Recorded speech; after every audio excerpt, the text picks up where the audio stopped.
João Félix, un nom qui faisait rêver l'Europe entière. Un talent annoncé comme générationnel. Un transfert à 125 millions d'euros à l'Atlético de Madrid. Et pourtant, quelques années plus tard, beaucoup le qualifièrent déjà de plus grand gâchis du football moderne. Retour en arrière. À Benfica, João Félix explose très jeune. Vision du jeu, finesse technique, sang-froid devant le.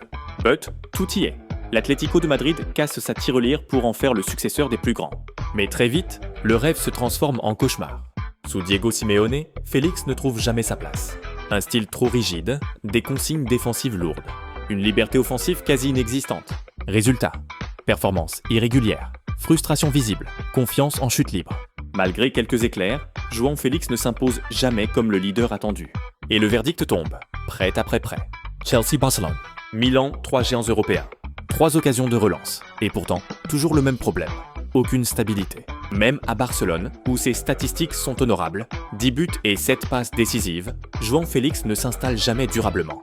Talentueux, oui, décisif par moment, oui, mais jamais incontournable. À 25 ans, l'étiquette devient lourde. Joueur surcoté, talent fragile mentalement, incapable de confirmer au très haut niveau. Puis arrive l'été 2025, et là, un choix qui choque toute l'Europe. João Félix quitte le football européen pour rejoindre Al Nassr, en Arabie Saoudite, pour 25 millions d'euros. Beaucoup parlent d'abandon. Certains parlent même de fin de carrière prématurée. Mais ce que personne ne voit encore, c'est que ce choix va tout changer. À Al Nassr, João Félix retrouve enfin ce qui lui manquait depuis des années.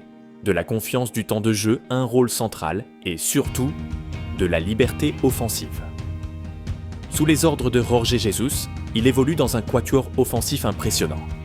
Cristiano Ronaldo, Sadio Mané, Kingsley Coman et João Félix. Résultat ? Des chiffres qui parlent d'eux-mêmes. 17 buts en 19 matchs, toutes compétitions confondues. 11 buts en Saudi Pro League, co-meilleur buteur avec Cristiano Ronaldo, 6 passes décisives. Seulement 16 titularisations, João Félix marque, crée, fait jouer les autres. Il sourit, il ose, il prend des responsabilités. Et surtout, il retrouve cette sérénité qui lui faisait défaut en Europe. Son association avec Cristiano Ronaldo est déterminante. Les défenses se focalisent sur CR7. Et João Félix profite des espaces. Lui-même le reconnaît. Jouer avec Cristiano, c'est facile. Quand il attire toute l'attention, ça libère les autres. Mais cette renaissance ne se limite pas au club. En sélection portugaise aussi, le changement est visible. Lors des qualifications pour la Coupe du Monde 2026, João Félix inscrit un doublé contre l'Arménie, son premier en sélection.